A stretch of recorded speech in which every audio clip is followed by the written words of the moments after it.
हाय, good morning, सुप्रभात। सीधा सौदा के आज के इस हफ्ते के पहले एडिशन में आप सबका स्वागत है। जी हाँ, सोमवार का दिन है। थोड़ा बहुत मूड माहौल बदला था। एक रिलेंटलेस सेलिंग के प्रेशर से उभरे थे हम शुक्रवार यानी कि फ्राइडे के ट्रेडिंग सेशन में, जब इंट्राडे बढ़िया मूव्स बने। लोस से एक अच्छी रिकवरी 325 पॉइंट की बनी थी। उसके बाद लकीली हफ्ते की शुरुआत में फिर इंडिकेशन इस तरह से गांधीनगर से, गिफ्ट निफ्टी से, कि वो फ्राइडे के जो इंट्राडे मूव्स आए थे लो लेवल से, अगर वो कवरिंग के मूव्स थे तो और एक्सटेंड होने की तैयारी हो रही है। 0.5% के आसपास का उछाल। हालांकि ये 0.5% फीका सा लगेगा जब एशिया को पर्सपेक्टिव में रखेंगे। एशिया कई सारे मार्केट्स अच्छी खासी स्ट्रेट वेट टाइम तो 2-2% मजबूती के साथ मेरे ख्याल से ट्रेड कर रहे हैं। ये देखिए आपकी सीरीज पे परसेंटेज में दिखेगा, तब ये परसेंटेज में आ ही नहीं रहा है। खैर, ये एशिया आपके सामने सिर्फ एक्स ऑफ चाइना एक, अब तो हैंगसेंग भी फट गया। अदरवाइज एक्स ऑफ चाइना कह लीजिए, शंघाई की बाजार छोड़ के बाकी पूरा एशिया रिजॉइस कर रहा है। हालांकि हैंडओवर फ्राइडे का इतना बढ़िया नहीं था, मिला जुला था। और इनफैक्ट किसी ने नैस्डैक देखा होता तो अच्छा खासा पेन था यूएस में फ्राइडे को। नैस्डैक 2% से ज्यादा क्रैक कर गया था, पर वहीं डाउ 0.5% मजबूत था। इस तरह से बदली थी चाल। तो ये है तस्वीर हैंडओवर की। लेकिन आज सुबह मूड ठीक है, यूएस के फ्यूचर्स भी ठीक है, मजबूती के साथ तीनों बेंचमार्क्स ट्रेड कर रहे हैं। तो आज सुबह का मूड तो ठीक है। ऐसे में पिच, ग्राउंड, स्टेडियम, क्राउड सब दिखाइए भाई।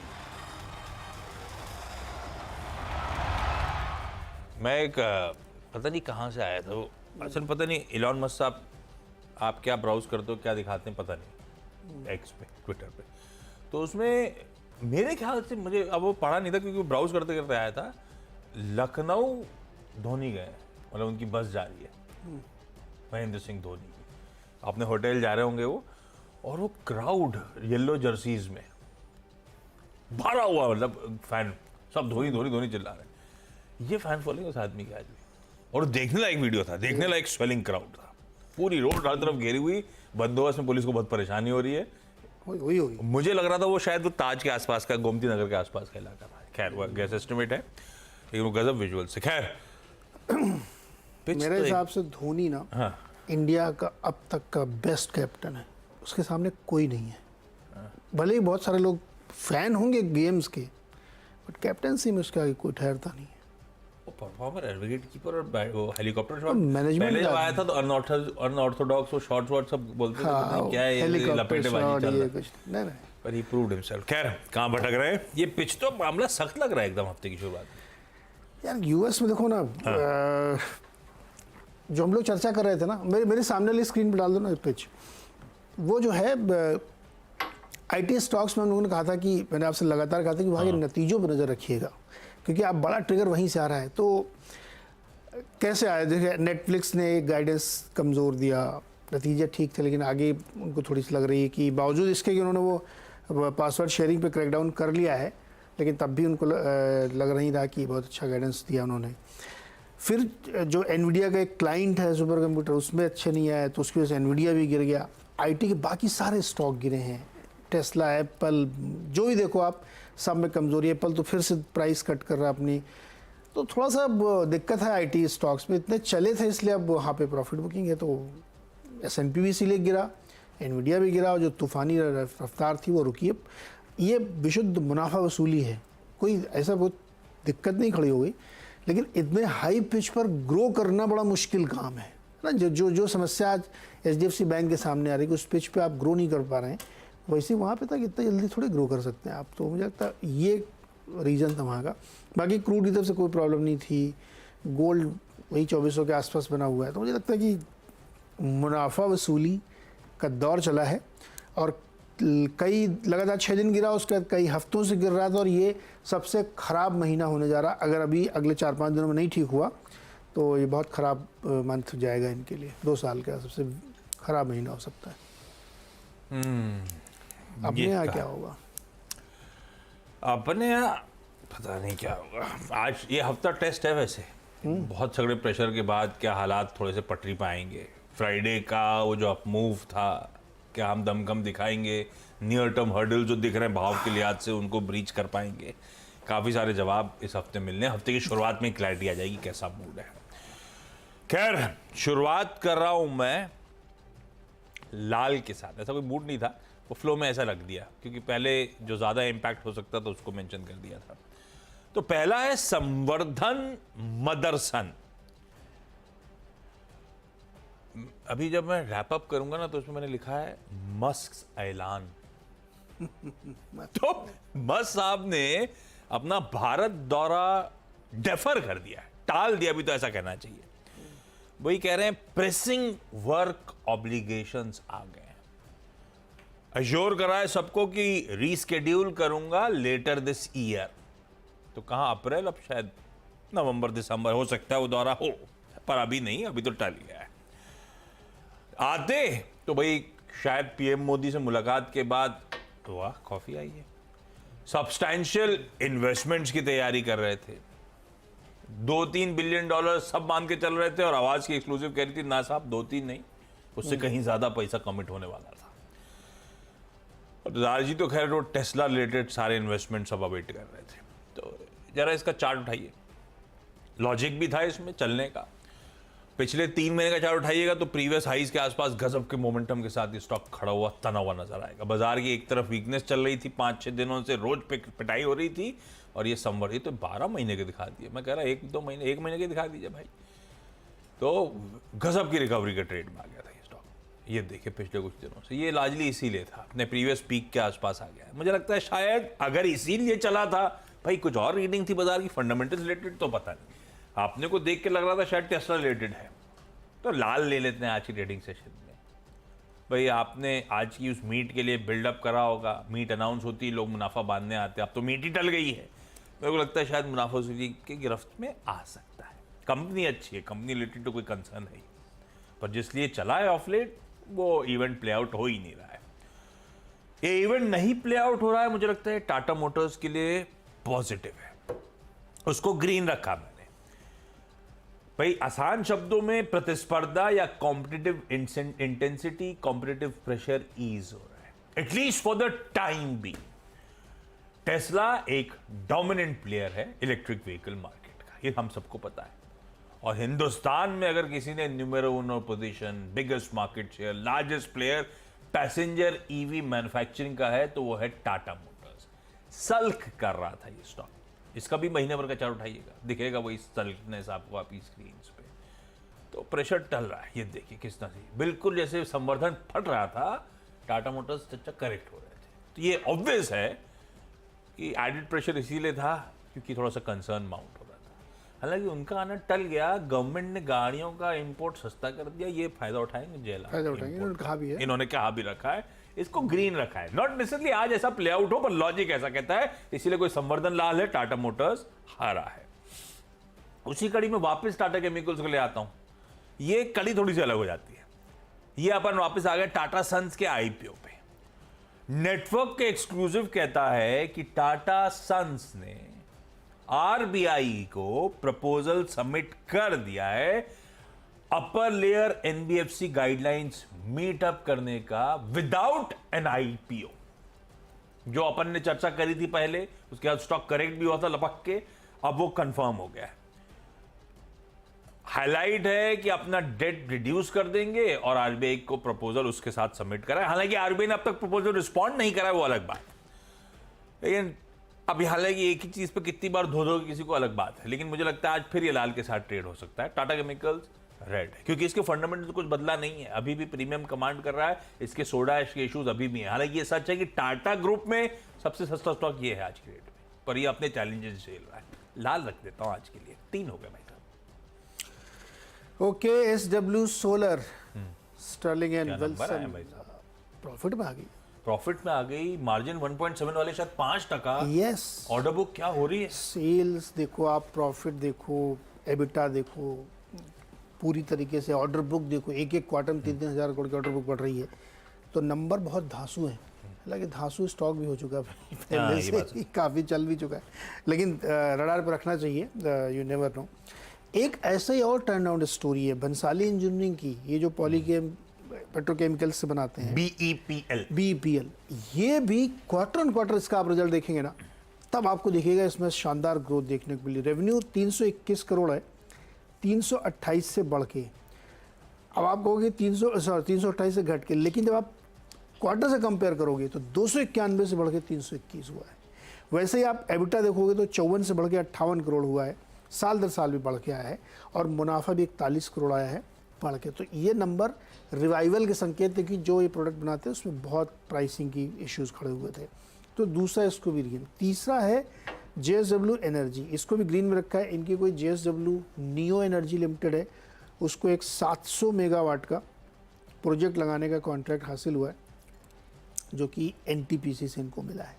तो नज़र में रखना चाहिए, आजकल पावर वैसे भी रडार पर रहता है, तो JSW को भी ग्रीन में रख सकते हैं। 3 हो गए मेरे। हाँ, तगड़ा 700 मेगावाट का है ये ऑर्डर। खैर HDFC AMC महीने भर का चार्ट खड़ा करिएगा, उसका भी कुछ नहीं कर रहा है, कंसोलिडेशन में था, नंबर्स अच्छे हैं HDFC AMC के। साल दर साल सीरीज पे बाकी डिटेल भी आ जाएगी, मैं पढ़ देता हूँ साल दर साल। आय में 28.5%, मुनाफे में 44% का जंप है। वो तो इंटरनल्स भी ठीक लग रहा है, ये कुछ कर नहीं रहा था स्टॉक, और लंबा करिएगा तो और भी कंसोलिडेशन दिखेगा आपको। HDFC AMC हरा रखते हैं नंबर्स पे। Aditya Birla fashion and retail, ये देखिए HDFC का लंबा चार्ट, ये 3 महीने में दिख रहा है, वो पूरा कुछ नहीं कर रहा है, कंसोलिडेट कर रहा है। Aditya Birla fashion and retail limited ABFRL, board ने मंजूरी दे दी है। अच्छा, ये तो पता था यार, ये अपन पहले भी ABFRL ले चुके हैं, मेंशन कर चुके हैं, और तब वो आया था कि बोर्ड विचार कर रहा है मुद्रा फैशन एंड लाइफस्टाइल को एक पहले तो डीमर्ज करना और एक सेपरेट एंटिटी के तौर पे लिस्ट करने की तैयारी। बोर्ड ने उसकी मंजूरी दे दी। ठीक है, एक क्लैरिफिकेशन आ गई कि आइडेंटिकल शेयर होल्डिंग होगी, मतलब एक इधर निकलेगा तो एक शेयर उधर मिलेगा, कोई कंफ्यूजन नहीं। अच्छी बात, मुझे ज्यादा अच्छा ये लगा। उसके बाद ABFRL जो एक कंसर्न है, मुद्रा लाइफस्टाइल तो खैर धंधा अच्छा, बहुत ही अच्छा है। ABFRL अपने चैलेंजेस झेल रहा था, तमाम टकन एक्विजिशन के भी चैलेंजेस थे। ABFRL कह रहा है कि इस डीमर्जर कंप्लीशन के with in a span of 12 months हम 2,500 करोड़ रुपए रेज करेंगे, अपनी बैलेंस शीट स्ट्रेंथन करेंगे, फंड को ग्रोथ में इस्तेमाल करेंगे, और प्रमोटर्स फुल्ली इस इक्विटी रेज को सपोर्ट करेंगे, यानी कि प्रमोटर्स पैसा जोकेंगे।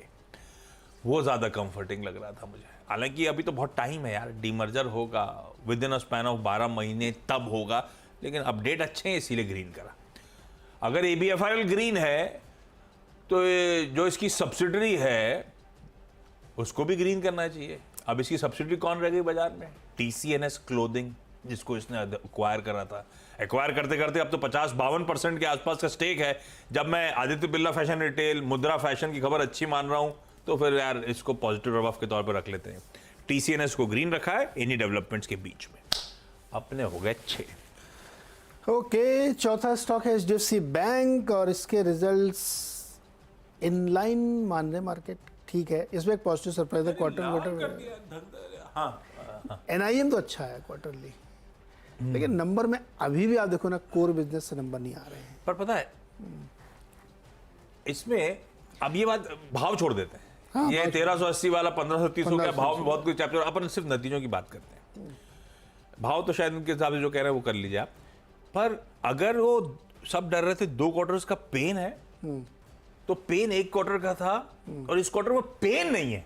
चीजें ऐसा लग रहा है वापस पटरी पे आने लगी। ये बात बिल्कुल सही है कि पटरी पे आने की कोशिश हो रही है, लेकिन क्रेडिला को हटा दीजिए तो अभी भी आपको प्रॉफिट बहुत अच्छा नहीं दिखेगा, नंबर 1। हाँ। नंबर 2, कंपनी जिस तरीके से अब चल रही है ना, मुझे उस पर बार बार लगता है कि उस रफ्तार से ग्रो करना मुश्किल है इनके लिए। हाँ। बहुत डिफिकल्ट हो रहा है। तो मैं इसलिए मैं कह रहा हूँ नंबर इन लाइन है, क्वार्टरली NIM बढ़ के आया, ये बहुत पॉजिटिव सरप्राइज था। इतने हैवी डिपॉजिट ग्रोथ के बावजूद NIM एक और, हाँ, ये बात सही कर रहे हैं, तो इसलिए डिपॉजिट मोबिलाइजेशन एक चैलेंज हो गया था। Q-on-Q 7.5% डिपॉजिट्स में जंप है with an improving NIM, commendable है। तो ये बहुत अच्छी बात है, और सबसे अच्छी बात है 1500 करोड़ रुपए अपने एम्प्लॉइज को दिया इन्होंने। हाँ, ESOP दिए क्या? अरे इंसेंटिव दिया, मींस ESOP ने इंसेंटिव दिया। मर्जर वर्जर कराने जिन्होंने मदद की, काम बहुत किया। इंटरेस्टिंग है। जब ये मर्जर के प्रोसेस में थे तब मैंने भी इनकी बैंक बैलेंस ज्यादा परेशान नहीं किया। नहीं है ना, इसका इंसेंटिव मुझे भी खाते नहीं खोला कभी। नो दे, अभी खोलेंगे। नहीं, मेरा तो खुला हुआ है, पर जाने का मतलब नहीं है, लेकिन गजब है एक्चुअली, ऐसी होनी चाहिए कंपनी, ऐसी कंपनी ऐसी होनी चाहिए। तो एक्चुअली ये अब दिल की बात छिड़ गई है, ये देना प्लस ESOPs, क्या देती है कंपनी ESOP आजकल? आपकी तनख्वाह, आपके सारे खर्चे, ईसॉप्स आपका वेल्थ क्रिएशन, यस, और एचडीएफसी और ने कितना हमारे पैसा सोसाइटी बनाया में लोग अपनी ईसॉप से घर खरीदते हैं यार। अरे घर का एक ने 2-3 खरीदे हैं, 2-3 घर खरीदे हैं लोगों ने। कंपनियां यार सुन रहे होंगे लोग ना, अभी एकदम मैसेज करके तुम्हें डांटेंगे क्या बातें कर रहे हैं। एनीवे, तो चूंकि स्टॉक बहुत चल चुका था तो इसलिए मैंने कहा इसको रेड में रखते हैं, अदरवाइज नंबर इन लाइन है, अगेन कह रहा हूँ मैं। अच्छा, 5वां स्टॉक ल्यूपिन है। इसमें एक 25 mg की ड्रग इन्होंने जेनरिक माइबेट्रिक लॉन्च की है यूएस में, और ये 25 mg वाली जो दवा गोली है, इसका मार्केट $1 बिलियन का है यार। ये तो मतलब ब्लॉकबस्टर उसमें आ गई। हालांकि कितना कर पाएंगे ये बड़ा मुश्किल है, इसमें 6-7 और लाइन में लगे हुए हैं, एल्केम भी, जाइडस भी, ये सब भी लॉन्च करेंगे, लेकिन अब चूंकि अर्ली बर्ड है तो इनको हो सकता है फ़ायदा मिले, तो ल्यूपिन ग्रीन में रखिएगा। 6वां स्टॉक है गुजरात स्टेट पेट्रोनेट, GSPL। इनके लिए बहुत बड़ी दिक्कत है। इन्होंने अपनी पाइपलाइन के लिए, हाई प्रेशर गैस पाइपलाइन के लिए टैरिफ का एक प्रपोजल रखा था PNGRB के पास, इनका रेगुलेटर जो पूरे गैस कंपनियों का रेगुलेटर था। PNGRB ने उस प्रपोजल पे विचार करते हुए इन्होंने मांग की थी कि हमारा जो टैरिफ होना चाहिए वो ₹50.77 पर MMBTU होना चाहिए। ये इनकी मांग थी, प्रपोजल रखा था। उस अप्रूवल क्या मिला है? ₹18.10। 50 मांगे थे, 50 मांगे थे। मतलब ये जितना मांगते हैं उन्होंने एक हिस्ट्री दी, पूरा 94 पेज का ऑर्डर पढ़ना पड़ा रात में कि सब कम कम करके देते हैं। तो इन्होंने क्या हुआ, जो प्रपोजल रखा था उससे नीचे आया। उसका लॉजिक ये दिया PNGRB ने कि जो भी पाइपलाइन आप बिछाते हैं उसमें कैपेक्स, उसकी इकोनॉमिक लाइफ और उससे कितना रिटर्न बन चुका है, ये सब हम कैलकुलेट करते हैं। जैसे हम टोल रोड पे करते हैं, टोल रोड पे दिखाते करते हैं इतना टोल अभी भी बचा है। एग्जैक्टली, तो वो सब कैलकुलेशन के बाद उनको लगता है कि ₹18 बनता है, तो रिवीजन के लिए दोबारा जा सकते हैं अगले साल, लेकिन अभी फिलहाल 1 तो मई बड़ा से ओवरहैंग हो गया फिर तो लागू हो लोग गया। कुछ तो और कैलकुलेट कर रहे होंगे, भाव में कुछ और रिफ्लेक्ट कर रहा था। ये थोड़ा सा प्रेशर इस पे हो सकता है। तो ये 6वां स्टॉक रेड में। फटाफट एक ब्रेक, उसके बाद अगले 4। अरे ब्रेक पे जाए उससे पहले वो बार शायद मैं पता नहीं क्या बोल रहा था, ABFRL के लिए शायद गलत बोले जा रहा था। वो पता नहीं मैंने क्या बोला, मदुरा ही बोला क्या, मदुरा नहीं बोला है, कुछ मुद्रा बोल दिया, जो भी बोला मदुरा है वो, मदुरा ब्रेक ले, हाँ मैं पता नहीं, वो 1-2 बार में गलत बोल दिया होगा। ब्रेक ले लेते हैं, ब्रेक के उस पर लौटेंगे तो बची हुई टीम्स पे चर्चा। स्वागत एक बार फिर से आपका। और 7वां स्टॉक है परसिस्टेंट सिस्टम, जिनका बड़ा देर रात में रिजल्ट आया था। मैं देखा डॉलर रेवेन्यू 3.5% देर रात आप क्या कर रहे थे? मैं एक पिक्चर देख रहा था, हैं? अमर सिंह चमकीला। मैंने स्टार्ट करी थी, जिसमें कार से उतरते से गोली मारने लग जाती है। थोड़ी देर देखी मैंने, कहा पूरी देखोगे तो मजा आएगा, बीच में छोड़ दोगे मजा नहीं आएगा, पूरी देखनी पड़ेगी। पहले 5 मिनट में छोड़ दी थी मैंने। अमर सिंह चमकीला देख रहा था, उसी समय टीम में कुछ कम स्टॉक बचे तो ढूंढना शुरू किया, तो इसका रिजल्ट आ गया। रिजल्ट ठीक है, अच्छा है। 3.4% की डॉलर ग्रोथ है, रुपी ग्रोथ है, ₹10 का डिविडेंड भी दिया है, इससे पहले भी, और वो दे चुके डिविडेंड। तो इन्होंने जो लक्ष्य अपना रखा था पूरे साल का, वो अचीव करते हुए दिख रहे हैं। तो मुझे लगता है कि इसको रखना चाहिए ग्रीन में। डॉक्टर रेड्डीज़ में रेड में रखा मैंने। इनकी एक इनको जो है USFDA की तरीके से एक CRL मिला, मतलब कंप्लीट रिस्पांस लेटर। इनकी एक बायोलॉजिकल लाइसेंस एप्लीकेशन इन्होंने लगाई थी एक नए प्लांट के लिए। उसमें कुछ चिंताएं हैं अभी भी, जिनको इन्होंने कहा है कि हम मिलकर सॉल्व करेंगे, तो मैं इसको रेड में रख रहा हूँ। अल्ट्राटेक पे मॉर्गन स्टैनली की रिपोर्ट आई है, 11,600 का टारगेट। बहुत लंबे रीजन्स लिखा है, जो अच्छा लगातार कंपनी ने एक्विजिशन कर के, ग्रीन फील्ड, ब्राउन फील्ड, हर तरह से कर के इन्होंने काफ़ी अपनी कैपेसिटी बढ़ा ली है, तो इसको रखिए ग्रीन में। दूसरे UBS भाव के खिलाड़ी वोल्टास, पहले इन्होंने टारगेट रखा था ₹885। अब इन्होंने देखा कि स्टॉक भाग गया 1300, तो इन्होंने बढ़ा कर दिया 1800। ये बहुत देर में जागे ना, जब 50% से बीट हो गया तब आए कि नहीं अब तो बढ़ाना चाहिए, तो इन्होंने टारगेट कर दिया ₹1800।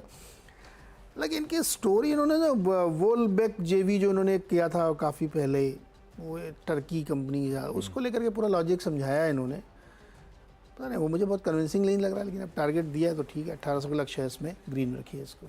ओके चलिए, पटेल इंजीनियरिंग। अच्छा, इस पे एक डोमेस्टिक ब्रोकरेज में वीकेंड में पढ़ रहा था, बुलिश हो गई है।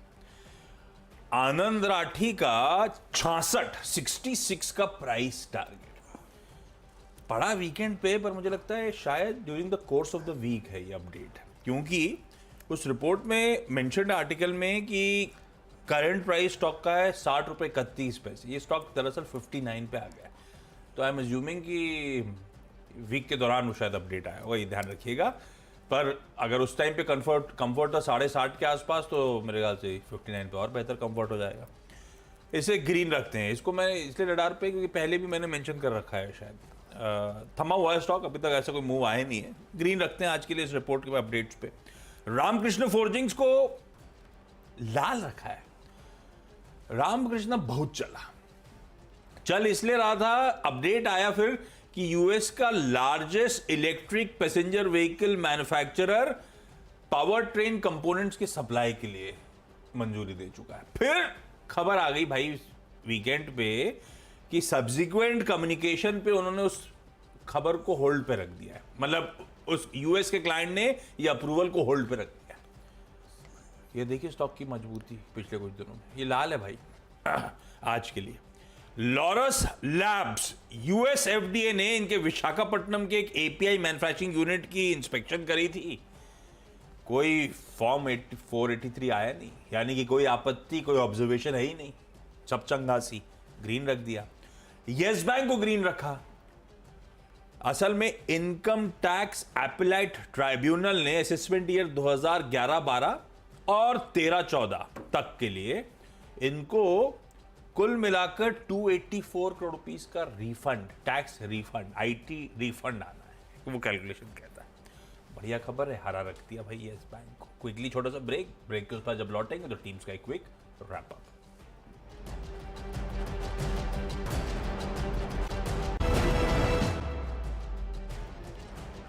ब्रेक के बाद आप सबका स्वागत है। मेरी 10 की सीधा सौदा की टीम आपकी स्क्रीन पर आई। भाई साहब सिर्फ स्टॉक किसी ना किसी वजह से मेंशन है। कोई ट्रेड लेने का मन बन रहा हो तो प्लीज फाइनेंशियल एडवाइजर से कंसल्ट करिएगा। ये सिर्फ खबरों के हिसाब से लाल और हरे हैं।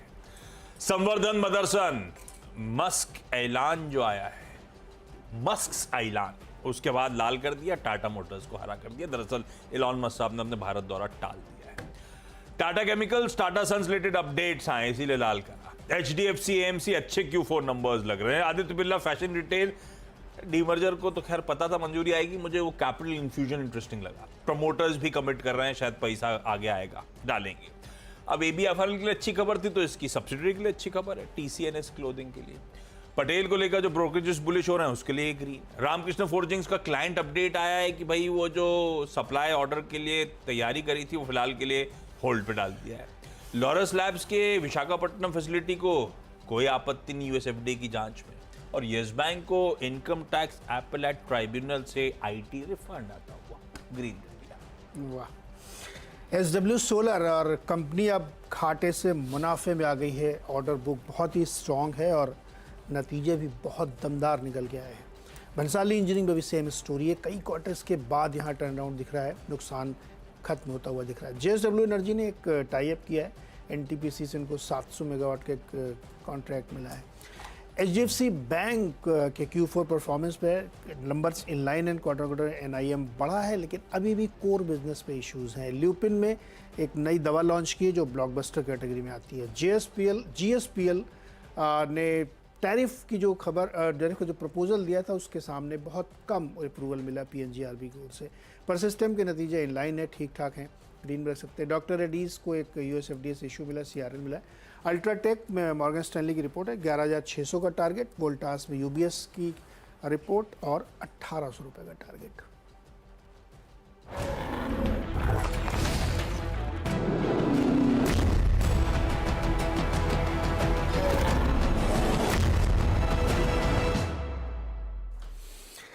चलिए भाई, मुनाफे की तैयारियों की बढ़ते हैं। 5 दिन फुल वीक काम करना और बहुत सारे रिजल्ट्स को डाइजेस्ट करना है। वीकेंड में जो आए उनको भी, जो आए इस हफ्ते आने वाले उनको भी। और अमेरिकी संकेत टेक्नोलॉजी के हिसाब से काफ़ी कमज़ोर है, हालांकि क्रूड की तरफ से रियायत है। अब $87 के आसपास ट्रेड करता हुआ दिख रहा है। गुड मॉर्निंग अनुज, क्या मूड आज का? जी गुड मॉर्निंग आशीष। पहले दिन उंगली में क्या हुआ? Good morning.